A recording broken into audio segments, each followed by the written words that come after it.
Hey guys, welcome back to my YouTube channel. तो आज मैं आप लोगों के साथ अपनी प्रेगनेंसी जर्नी शेयर करने वाली हूँ। पता नहीं क्यों, क्योंकि बहुत दिनों से मेरा ये मन था कि मैं आप लोगों के साथ अपनी ये जर्नी शेयर करूँ कि मेरा प्रेगनेंसी एक्सपीरियंस कैसा था, मेरी किस टाइप की प्रेगनेंसी थी, मुझे क्या क्या कॉम्प्लिकेशंस हुए और उन कॉम्प्लिकेशन से हमने कैसे ओवरकम किया। तो ज़्यादा वक्त नहीं वेट करते हैं, जल्दी से इस वीडियो को स्टार्ट करते हैं।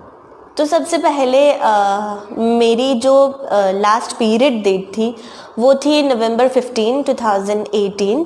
मैं प्रेगनेंसी के लिए ट्राई करी थी from 2018 February and pregnancy conceive नहीं हो पा रही थी। बहुत सारे हमने टेस्ट कराए, बहुत सारे चेकअप्स हुए, हमने अलग अलग डॉक्टर्स को कंसल्ट करा एंड एट द एंड सब ने एक ही जवाब दिया कि सब कुछ परफेक्ट है। वो लाइक ऐसा कुछ नहीं है कि अंदर मतलब फर्टिलाइजेशन नहीं चल रही है या आपका ओव्यूलेशन ऑन टाइम नहीं है। Everything was perfect but still हम कंसीव नहीं कर पा रहे थे। तो डॉक्टर्स ने कहा कि कोई वरी करने की बात नहीं है, आप सिर्फ एक हेल्दी लाइफस्टाइल को फॉलो करें। और उस हेल्दी लाइफस्टाइल के साथ में हाँ, ये ज़रूर सबने कहा कि मुझे थोड़ा वेट लूज़ करने की ज़रूरत है, जस्ट बिकॉज हो सकता है कि मेरे वेट की वजह से एग्स जो फर्टाइल होने चाहिए या जो ओव्यूलेशन होना चाहिए वो एग्स प्रेशर पड़ने की वजह से अंदर फूट जा रहे हो और वो फर्टाइल नहीं हो पा रहे हो। तो इसलिए मुझे थोड़ा वेट लूज़ करना था और एक हेल्दी लाइफस्टाइल जीनी थी। तो मैंने बस वो स्टार्ट कर दिया। देन अक्टूबर तक हम मतलब बहुत कॉन्स्टेंटली ट्राई कर रहे थे, बट अक्टूबर में वी लॉस्ट। मतलब ऐसा हो गया ना कि यार अब ठीक है, अब होगा तो बस अब हो जाएगा, नहीं होगा तो फिर कोई बात नहीं है। हमने होप, एक तरीके से होप छोड़ दी थी कि अब कुछ होने वाला है, बिकॉज हम लोग इतने 6-7 महीनों से हम लोग ट्राई कर रहे थे और कोई रिजल्ट नहीं आ रहा था। तो उसके बाद नवंबर 15 मेरा पीरियड आया। देन 15 ऑफ दिसंबर को मेरा पीरियड आना चाहिए था बट वो नहीं आया। तो आई थॉट मे बी मतलब दिवाली थी, काम था, सारी चीज़ें ऊपर नीचे हो जाती हैं, उतना खाना पीना सही टाइम पे नहीं हो रहा है, शायद इसलिए हार्मोनल चेंजेस की वजह से ये कुछ हो रहा होगा। बट 25 ऑफ दिसंबर क्रिसमस था एंड 10 दिन ऊपर हो गए थे। तो मुझे ऐसा लगा कि कहीं ऐसा तो नहीं कि मैं प्रेग्नेंट हूँ। तो मैं मतलब मैंने होम टेस्ट किट से टेस्ट किया और ये पॉजिटिव आया। तो मुझे ऐसा लगा कि शायद किट में कोई प्रॉब्लम होगी। तो मैंने री टेस्ट किया और उसमें भी पॉजिटिव आया। जब उसमें पॉजिटिव आया देन मतलब मैंने जाकर के अपने हस्बैंड को बताया कि टेस्ट पॉजिटिव है एंड आई एम प्रेग्नेंट। और मतलब मैं वो मोमेंट आपको एक्सप्लेन नहीं कर सकती। It was so magical, it was so mesmerising कि he was so happy. And उनने कहा कि चलो अभी सबको बता देते हैं, चलो चलो अभी सबसे गुड न्यूज़ शेयर करते हैं। तो मुझे ऐसा था कि ऐसा ना हो कि लाइक हम अभी सबको गुड न्यूज़ दे दें और फिर थोड़े दिन बाद मेरे पीरियड्स आ जाएं। तो I wanted to wait but he was not ready. He was like कि नहीं नहीं बता देते हैं। बट समहाउ मैंने उन्हें रोक लिया और मैंने कहा कि नहीं नहीं, हम थोड़े टाइम बाद बताएंगे, let's wait for a month. तो उन्होंने उस समय नहीं बताया, ठीक है, ही वॉज ओके। पर मैं उन्हें ज़्यादा देर नहीं रोक पाई, मैक्स टू मैक्स 3 दिन उनके पेट में ये बात पची होगी। And on the 1st of January उन्होंने सबको कॉल करके बता दिया कि वी आर एक्सपेक्टिंग। सब बहुत खुश थे, सब बढ़िया था। फिर हम डॉक्टर विजिट पे गए, मेरी फर्स्ट सोनोग्राफी हुई। तो मेरी फर्स्ट सोनोग्राफी हुई 7 ऑफ जनवरी को। 7 ऑफ जनवरी को आया कि मैं 1 मंथ 6 डेज प्रेग्नेंट हूँ। और डॉक्टर ने मुझे कंप्लीट बेड रेस्ट बोल दिया था, क्योंकि ना मेरे प्रीवियस मतलब पहले कंसीव करने के बाद लाइक अबॉर्शंस हो चुके थे। तो उन्होंने मुझे कंप्लीट बेड रेस्ट कहा था। उसके साथ उन्होंने मुझे एक इंजेक्शन सजेस्ट किया था जो मुझे वीक में एक बार लेना था, जिससे बेबी अंदर होल्ड होता है, लाइक वो अबॉर्ट नहीं होता होगा उसमें कुछ ऐसा। तो पर मैं वो इंजेक्शंस नहीं ले पाई समहाउ। मुझे वो लेना थे बट नहीं ले पाई और मैं कंप्लीट बेड रेस्ट पे थी। तो फर्स्ट ट्राइमेस्टर मैं बेड पर थी, मैंने कोई काम नहीं करा और मैंने कोई एक्सरसाइज नहीं करी। हाँ, ये है कि मैं बेड पर बैठ करके सिर्फ अनुलोम विलोम प्रैक्टिस करती थी और मेडिटेशन करती थी, क्योंकि और कोई ऑप्शन नहीं था मेरे पास। मुझे उठ कर के जाने के लिए बिल्कुल मना किया हुआ था। फॉर लाइक मैं सिर्फ बाथरूम जा सकती थी, और अगर मुझे थोड़ा वॉक करने जैसा फील हो रहा है, लेट करके कमर दुख रही है या ज़्यादा तकलीफ हो रही है, तो मैं 5-10 स्टेप्स चल सकती थी एंड नथिंग एल्स। मुझे पूरे टाइम लेटना था। तो मेरा फर्स्ट ट्राइमेस्टर बिस्तर में निकला। देन सेकेंड ट्राइमेस्टर में जब मैं वापस से सोनोग्राफी के लिए गई, बेबी वॉज हेल्दी, उसके हार्ट रेट सही थे, उसका जो एमनियोटिक फ्लूइड होना चाहिए वो सही था, और मेरी भी हेल्थ काफ़ी ठीक थी। लाइक मुझे ऐसा कुछ नॉजिया या वॉमिटिंग या किसी चीज़ से कोई प्रॉब्लम नहीं हो रही थी। तो डॉक्टर ने कहा कि ठीक है, इट्स ओके, अब आप एक नॉर्मल लाइफस्टाइल में मतलब जा सकते हो। लाइक आप अगर आप वॉक करना चाहते हो तो आप वॉक कर सकते हो, आप लाइट एक्सरसाइज भी कर सकते हो, आप चाहो तो वर्कआउट भी कर सकते हो। तो बिकॉज मैं एक नॉर्मल डिलीवरी चाहती थी कि मेरी नॉर्मल डिलीवरी हो, मुझे सी सेक्शन के लिए नहीं जाना था, तो मैंने पूछ लिया था कि क्या मैं वर्कआउट कर सकती हूँ। तो उन्होंने हैवी वेट लिफ्टिंग के लिए मना किया था, बट वर्कआउट के लिए it was a green signal. तो मैंने 4th ऑफ मंथ से एक्सरसाइज स्टार्ट कर दी थी, एक प्रॉपर अच्छी हेल्दी एक्सरसाइज जो कि एक नॉर्मल लेबर के लिए होती है। मैंने वो किया, और मैंने वो एक प्रोफेशनल ट्रेनर के सुपरविजन में स्टार्ट करी। ऐसा नहीं कि मैंने मन से कुछ भी एक्सरसाइज कर दिया। तो उनके सुपरविजन में मैं वो एक्सरसाइज करती थी, मेरे पर्सनल ट्रेनर थे, एंड टिल 6 मंथ्स मैंने वो एक्सरसाइज करी। बट ना क्या होने लगा, शॉर्टनेस ऑफ ब्रेथ होने लगी। तो मुझे लग रहा था कि बिकॉज ऑफ माई प्रेगनेंसी ऐसा हो रहा है। मुझे बहुत एक्सेस लेवल पर स्वेट होने लगता था, एकदम से घबराहट होने लगती थी। एक्सरसाइज के ड्यूरेशन में ऐसा नहीं, मैं ये नहीं कहूँगी कि बिकॉज ऑफ एक्सरसाइज ऐसा हो रहा था, बट मुझे ऐसा हो रहा था। तो हम फिर जब विजिट पे गए, फिर मेरी सोनोग्राफी का टाइम आया, जिसमें बेबी का वो पूरा सोनोग्राफी करते हैं, जिसमें ये देखते हैं कि उसकी ग्रोथ कितनी हो गई है, उसके फिंगर्स बने हैं या नहीं, उससे डाउन सिंड्रोम है या नहीं। तब डॉक्टर ने मुझे बताया कि शायद बेबी का हार्ट का जो 4th चैम्बर है वो क्रिएट नहीं हुआ है, 3rd या 4th। तो बहुत टेंशन क्रिएट हो गया था। Like it was so dangerous, मतलब वो सिचुएशन बहुत डरावनी थी यार, मैं एक्सप्लेन नहीं कर सकती। बट हम लोग बहुत ज़्यादा डर गए थे, हमें लगा था कि कुछ गलत होने वाला है। बट फिर एक एक्सपर्ट डॉक्टर को बुलाया उन्होंने, मतलब जो सोनोग्राफी वाले डॉक्टर थे उनके अलावा उन्होंने एक और को बुलाया। मेरे को डबल से सोनोग्राफी के लिए बुलाया गया, और फिर मैं सेम सोनोग्राफी के लिए सेकेंड टाइम गई, और जब उन्होंने टेस्ट किया तो सब कुछ नॉर्मल था। बिकॉज मेरी प्रेगनेंसी में मैंने बहुत वेट पुट ऑन कर लिया था, तो उस वजह से उन्हें एक्सेस फैट होने की वजह से अंदर का सोनोग्राफी का जो मशीन होती है उसे क्लियर दिख नहीं रहा था, इसलिए वो कंफ्यूज थे। अदरवाइज सब कुछ नॉर्मल था, सारी चीज़ें नॉर्मल थी, एंड हम लोग बहुत डरे हुए थे। बट जब उन्होंने कहा तो आई तो स्टार्टेड क्राइंग, क्योंकि मुझे ऐसा लग रहा था कि ऐसा ना हो कि जो मेरा नाइटमेयर है वो मतलब रियलिटी में टर्न आउट हो जाए। बट सब कुछ ठीक था। उसके बाद मुझे, जब मैं डॉक्टर से मिलने के लिए गई और मैंने उन्हें सारी चीज़ें बताई कि ऐसी सोनोग्राफी हुई, रीसोनोग्राफी हुई, वहाँ पर उन्होंने ये टेस्ट किया, और अभी मैं हाल फिलहाल एक्सरसाइज कर रही हूँ, तो उनने मुझे कहा कि 7th मंथ लगने वाला है, अब आपको एक्सरसाइज नहीं करनी है, लाइक जिम एक्सरसाइजेस नहीं करनी है, आप वॉक कंटिन्यू रख सकते हैं, आप अपना प्रीनेटल योगा कंटिन्यू रख सकते हैं, आप नॉर्मल घर में अगर योग प्राणायाम करना चाहते हैं तो आप वो कंटिन्यू रख सकते हैं, बट आप जिम नहीं जा सकते, क्योंकि 7th मंथ में बहुत सारी मॉम्स को प्री मेच्योर डिलीवरी हो जाती है, और वो हम नहीं चाहते हैं, क्योंकि वो बच्चे की ग्रोथ के लिए अच्छा नहीं है, उसमें बच्चा पूरी तरीके से डेवलप नहीं होता है। तो वो हम में से कोई भी नहीं चाहता था, डॉक्टर ने भी मुझे इस चीज़ के लिए सजेस्ट नहीं करा। तो मैं फुल ऑन वापस बैक टू होम, लाइक मैंने जिम जाना बंद कर दिया। बट मुझसे एक मिस्टेक ही हो गई कि उस समय 7th मंथ में मेरी एक फ्रेंड की, मतलब मेरी क्लोजेस्ट फ्रेंड की शादी थी, और वो था टाइम मई जून का, और मुझे ना ऑलरेडी बहुत एक्सेस स्वेट हो रहा था, बहुत ज़्यादा घबराहट और स्वेलिंग, मेरी पूरी बॉडी में स्वेलिंग थी। लाइक आप यकीन मानो, मैंने रबर स्लीपर्स के अलावा कोई फैंसी स्लीपर सैंडल्स उसकी शादी में नहीं पहने। मैं रबर स्लीपर्स में ऊपर से पूरी रेडी और नीचे पैरों में रबर स्लीपर्स डाल के घूम रही थी, क्योंकि मेरे पैरों में मेरे सैंडल्स ही नहीं आ रहे थे, मेरे पैर में इतनी स्वेलिंग थी कि अगर मैं उसमें उंगली से ऐसे प्रेस करती थी ना तो अंदर एक गड्ढा हो जाता था, फिर वो धीरे धीरे धीरे धीरे बढ़ता था। उतनी स्वेलिंग थी मेरी पूरी बॉडी पे, मेरी नाक, फेस, हाथ पैर सब बहुत ज़्यादा स्वेल हो चुके थे।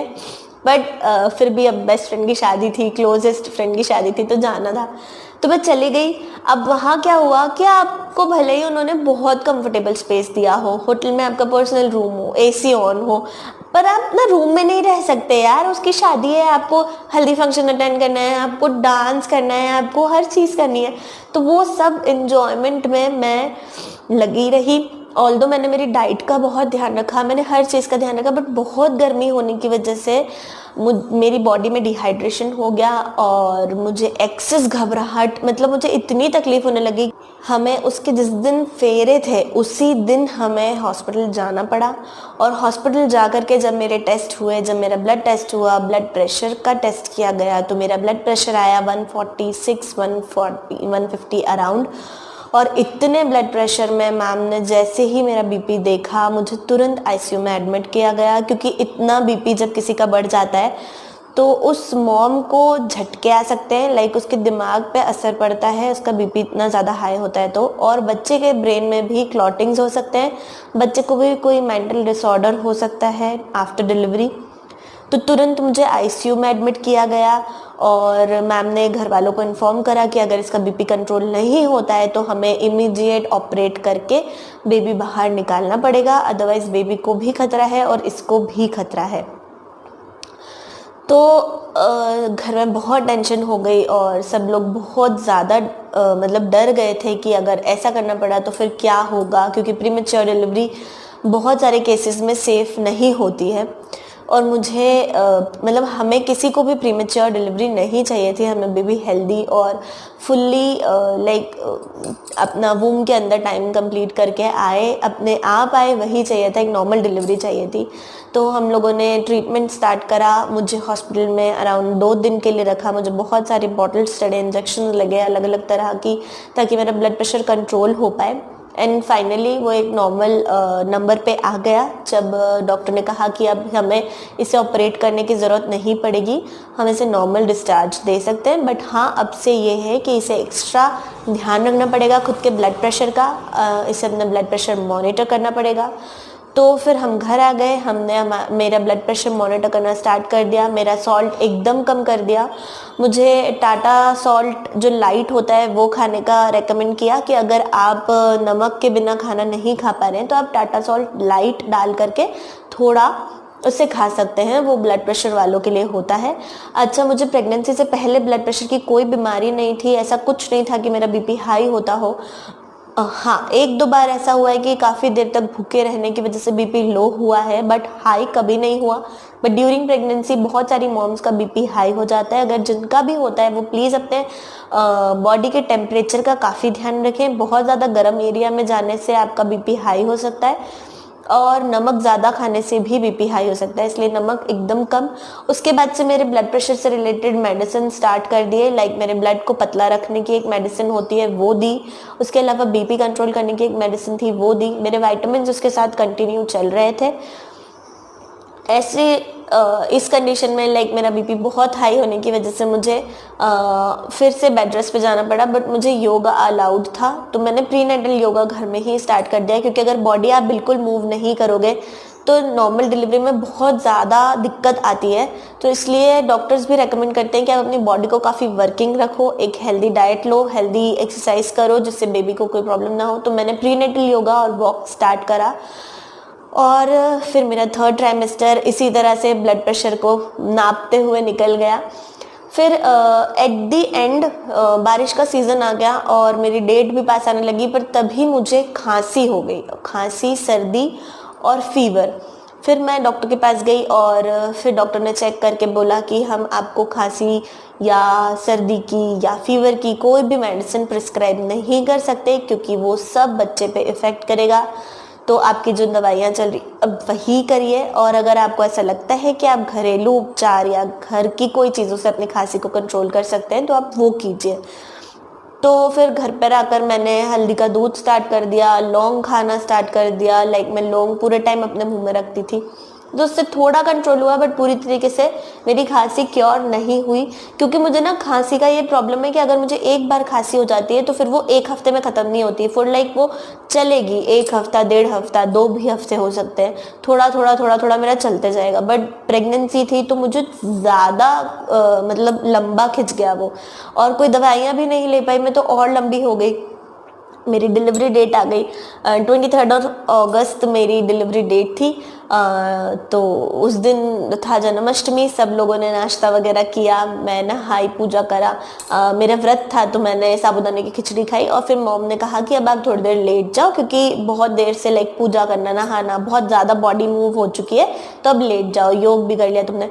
तो फिर मैं लेट गई, तो मुझे ना हल्का गैस जैसा फील होने लगा, जैसे गैस हो रही है पेट में। तो मैंने मम्मी को बुलाया, मम्मी मैंने शायद साबूदाना खाया है, इस वजह से मुझे गैस हो रही है, मैं क्या करूँ, वॉक करूँ क्या? तो मम्मी ने बोला नहीं ठीक है, काम करो, करवट बदल के लेटो, शायद गैस ऊपर ट्रैवल करके बर्फ में निकल जाएगी। तो मैंने बोला ठीक है, मैं करवट लेकर के लेट गई, तो थोड़ा रिलीफ हो गया। फिर अराउंड 20 to 25 मिनट्स बाद मुझे फिर वैसा ही पेन हुआ, तो मैंने बोला कि मैं फिर चेंज करती हूँ पोजीशन, मैंने फिर चेंज करी। फिर 20-25 मिनट्स बाद सेम मुझे पेन हुआ, मैंने फिर पोजीशन चेंज करी। देन आई रियलाइज कि ये 20 to 25 मिनट्स के गैप में मुझे एकदम से ऐसा पेन क्यों हो रहा है। फिर मुझे पता था कि लेबर पेन इसी तरीके से आता है, लाइक थोड़ी थोड़ी देर में आपको ऐसा फील होगा कि जैसे आपको फ्रेश होने जाना है, या आपको यूरिनेट करना है, आपको बार बार यूरिन आएगा, या बार बार आपको फ्रेश होने जाने की इच्छा होगी, या आपको गैसी फील होगा पेट के अंदर। तो मुझे ऐसा फील हुआ कि शायद वही है। और ना मुझे पहले सब ना ऐसे मिथ्स हैं हमारे इंडिया के अंदर, and I do believe them, कि अगर कोई बड़ा ऐसा कह रहा है तो लेट्स जस्ट फॉलो इट। ऐसा कहते हैं कि मॉम को अगर आप बता दोगे कि आपको लेबर पेन आ रही है, तो आपका लेबर पेन आपसे शर्मा करके और लंबा हो जाएगा। लाइक जो मुझे 20 to 25 मिनट्स के अंदर आ रहे हैं, वो लाइक हाफ एन आवर या 1 आवर के गैप में हो जाएगा, जस्ट बिकॉज ऑफ मॉम को बताने से। तो मैंने बीइंग अ गुड गर्ल, मैंने अपने नेबर को इन्फॉर्म किया कि मुझे शायद लेबर पेन स्टार्ट हुआ है, तो मैं क्या करूँ। तो वो भाभी काफ़ी कह लो मैच्योर है, या काफ़ी समझदार है, तो उन्होंने मुझे कहा कि अभी स्टार्टिंग हुई है, और तो अभी तो हॉस्पिटल जाना से कोई सेंस नहीं बनता, क्योंकि वो आपको फिर इंजेक्शंस, बॉटल्स ये सब देंगे, तो आप थोड़ा वॉक करना घर में स्टार्ट कर दो। तो मैंने वॉक करना स्टार्ट कर दिया। अराउंड 2 बजे से मुझे लेबर पेन स्टार्ट हुआ था, एंड आई स्टार्टेड वॉकिंग। मैं वॉक करते करते ना सारे फ्रेंड्स को कॉल कर रही थी, सब रिलेटिव्स को कॉल कर रही थी कि मुझे लेबर पेन स्टार्ट हो गया, आप लोग आ जाना, ये वो। और जितने भी फ्रेंड्स को पता चलता जा रहा था, एंड एवरीवन वाज लाइक हाँ हाँ बस हम आ रहे हैं, बस काम कंप्लीट करके आ रहे हैं। और सब लोग ना बहुत वेट कर रहे थे इस एक दिन का। सब मेरे फ्रेंड सर्कल में मैं फर्स्ट हूँ जिसको बेबी होने वाला था, तो मेरी सारी फ्रेंड्स, मेरे रिलेटिव्स, मेरे ब्रदर सिस्टर्स, सब कजिन्स वगैरह सब इकट्ठे होना स्टार्ट हो गए घर पे। एंड ऐसे देखते देखते 5 बजे के करीब मुझे बहुत ज़्यादा यूरिनेशन होने लगा। लाइक मुझे 2-2 मिनट में यूरिन आ रहा था, और उसकी क्वांटिटी बहुत ज़्यादा थी। लाइक ऐसा नहीं कि हम दिन भर में 5 से 6 बार यूरिन करने जाते होंगे, बट मुझे उस समय हर 2 मिनट बाद यूरिनेशन करना था, और वो भी क्वांटिटी लाइक 1 ग्लास। मुझे समझ नहीं आ रहा था कि इतना पानी मेरी बॉडी में कहाँ से आया, कि इतने एक्सेस लेवल पर मुझे यूरिन आ रही है, और इतने ज़्यादा आ रही है, इतना ज़्यादा पानी बॉडी में से आ कहाँ से रहा है। ठीक है, फिर ऐसे ही करते करते 6-6:30 बज गया। 6:30 बजे मेरा जो गैप था कॉन्ट्रैक्शंस आने का, वो हो गया 5 मिनट का, जहाँ मुझे 20-25 मिनट से स्टार्ट होकर के वो 5 मिनट पर आ गया था। मैं वॉक कर रही थी कंटिन्यू, मैं 3 घंटे तक वॉक कर रही थी। फिर हम लोग कार में बैठे, हॉस्पिटल गए, हॉस्पिटल जाकर के मैम को दिखाया। मैम ने कहा हाँ 2 सेंटीमीटर तक ओवरी का मुंह खुल चुका है, तो एडमिट हो जाते हैं। तो मैं एडमिट हो गई। फिर मुझे वहाँ पर बॉटल्स चढ़े, इंजेक्शंस लगे, मुझे ऑपरेशन के लिए और लेबर के लिए रेडी किया गया, मुझे गाउन चेंज कराया एंड ऑल। वो सारी प्रोसेस होने के साथ में मेरे बेबी का बार बार हार्ट बीट चेक किया जा रहा था। करीबन 3 से 4 female doctors, practitioners, sisters, nurses सब मुझे चेक कर चुके थे कि कितने सेंटीमीटर ओवरी का मुंह खुल चुका है। 10 सेंटीमीटर्स को तक खुलने के बाद से क्राउनिंग स्टार्ट होती है, तो धीरे धीरे धीरे धीरे एंड में सिर्फ 2 सेंटीमीटर बचा था, लाइक 8 सेंटीमीटर्स करीबन खुल चुका था। 2 सेंटीमीटर बचा था और रात को 9 सवा 9 हो रहा होगा, तब डॉक्टर आई और उन्होंने आकर के चेक किया। जब उन्होंने तब चेक किया जब सिर्फ 2 सेंटीमीटर बचा था, तब उन्हें पता चला कि लव ने अंदर पॉटी कर ली है। एंड उससे पहले का मैं आपको सीन बताती हूँ कि सबने मुझे मेंटली इतना प्रिपेयर कर दिया था नॉर्मल डिलीवरी के लिए कि इतना दर्द होता है कि आप रोओगे, आप हमसे भीख मांगोगे कि प्लीज़ इसे ऑपरेट करके आप बॉडी से बाहर कर दो या ऐसा कुछ। बट मैं इतनी ज़्यादा मेंटली प्रिपेयर थी उस सिचुएशन के लिए कि मैंने सबको कह दिया था कि अगर मैं रो रही हूँ, अगर मैं आप लोगों से भीख मांग रही हूँ कि प्लीज़ ऑपरेट करा दो, तब भी कोई ऑपरेट मत कराना, क्योंकि मैं नॉर्मल डिलीवरी चाहती हूँ, क्योंकि मैं बॉडी फिट चाहती हूँ अपने बेबी के लिए, उसके फ्यूचर के लिए, अपने लिए। मैं बॉडी को इतना डिस्ट्रॉय नहीं करना चाहती।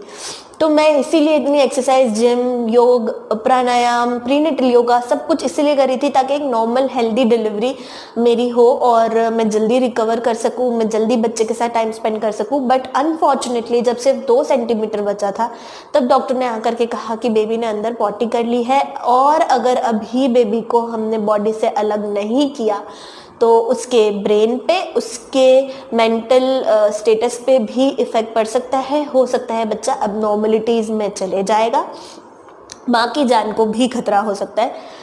तब ये बात सुनकर मेरे हस्बैंड और मेरी मॉम मेरे पास आई, उन्होंने मुझे पूरी सिचुएशन बताई और तब तक मेरे हस्बैंड ऑपरेशन के पेपर्स पे साइन कर चुके थे, क्योंकि वो रिस्क नहीं लेना चाहते थे बेबी के लिए और ना ही मेरे लिए।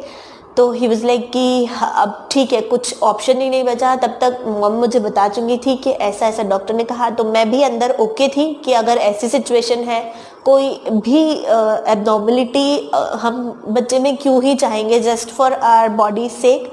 तो मैंने भी हाँ कर दिया था। उन्होंने बाहर साइन करे और विदिन 15 मिनट्स मुझे ऑपरेशन थिएटर के लिए लेके गए।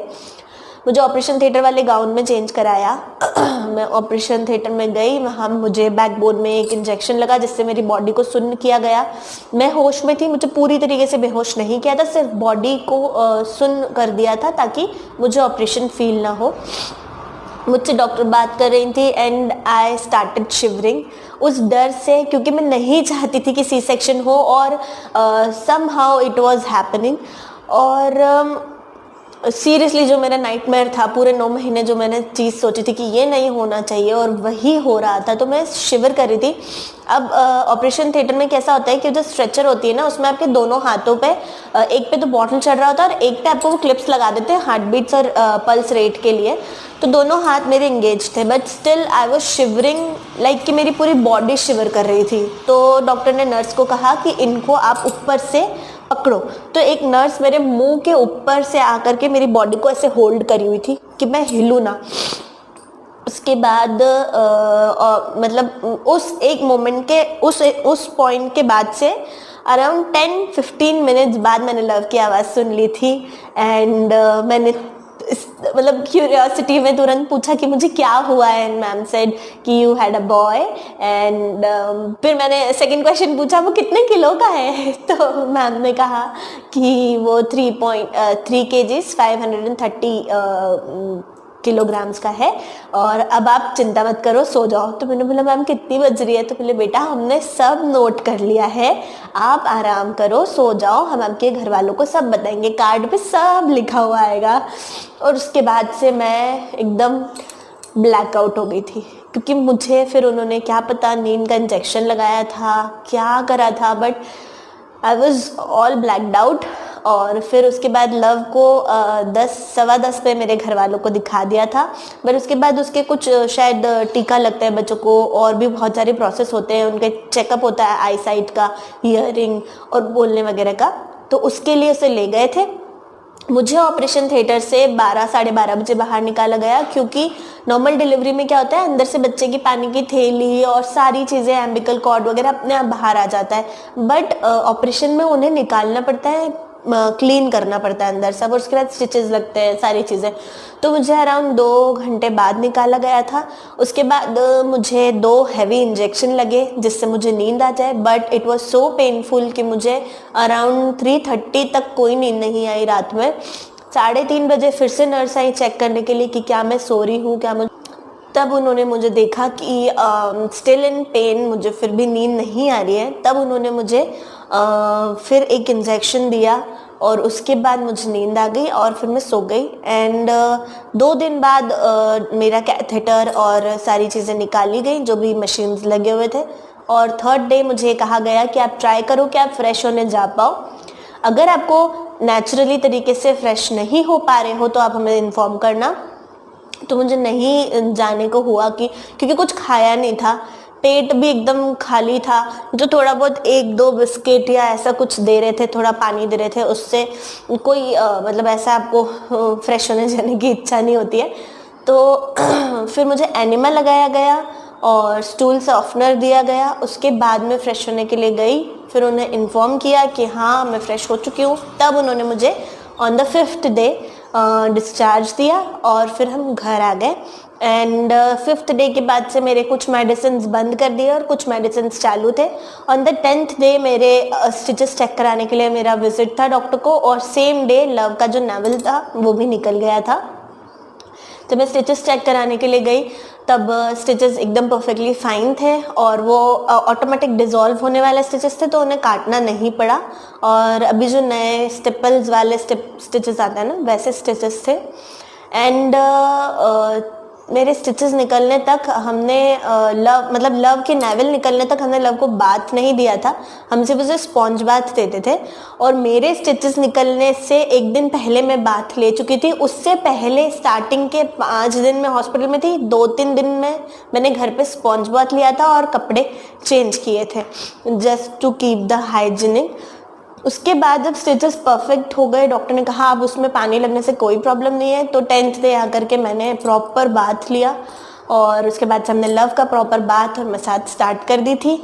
And yup, this is my pregnancy journey, जो मैं आप लोगों के साथ शेयर करना चाहती थी कि आई होप आप लोगों को इससे कोई ऐसी टिप या ऐसी ट्रिक मिली हो या ऐसा कोई सीख मिली हो जो आप लोग नहीं करें अपनी प्रेगनेंसी जर्नी में। एंड प्लीज़, मैं बिल्कुल प्रिपेयर नहीं थी सी सेक्शन के लिए। मेरे पास लाइक प्रिपरेशन में ऐसे कोई इक्विपमेंट्स नहीं थे, जैसे मेरे पास ब्रेस्ट पंप नहीं था। मैं नॉर्मल डिलीवरी के लिए हॉस्पिटल में बैग वैसा पैक करके लेके गई थी कि फॉर लाइक 2 to 3 डेज हमें डिस्चार्ज मिल जाएगा, बट मुझे 5 दिन हॉस्पिटल में बिताने पड़े और उतने कपड़े, उतना सब कुछ हम नहीं ले गए थे, उस हिसाब से हम नहीं गए थे। तो हमें तुरंत शॉपिंग, मतलब मेरे हस्बैंड को तुरंत शॉपिंग पे जाना पड़ा और सारी चीज़ें लेकर के आनी पड़ी। तो आप लोग सी सेक्शन के अकॉर्डिंग प्रिपेयर होकर के जाएँ। मैं प्रे करती हूँ कि किसी भी मॉम को सी सेक्शन से नहीं गुजरना पड़े, क्योंकि उसके बाद बॉडी बहुत वीक हो जाती है। सबकी नॉर्मल डिलीवरी हो, बट स्टिल अगर ऐसा होता है तो आप प्लीज़ वेल प्रिपेयर्ड होकर के हॉस्पिटल जाएं, बिकॉज कुछ भी हो सकता है किसी भी तरह की सिचुएशन क्रिएट हो सकती है। तो आई होप कि आप लोगों को मेरा ये वीडियो अच्छा लगा हो। अगर अच्छा लगा हो तो इसे ज़्यादा से ज़्यादा मॉम्स तक शेयर कीजिएगा। I will see you guys in my next video. Till then bye bye and take care of your baby. Bye.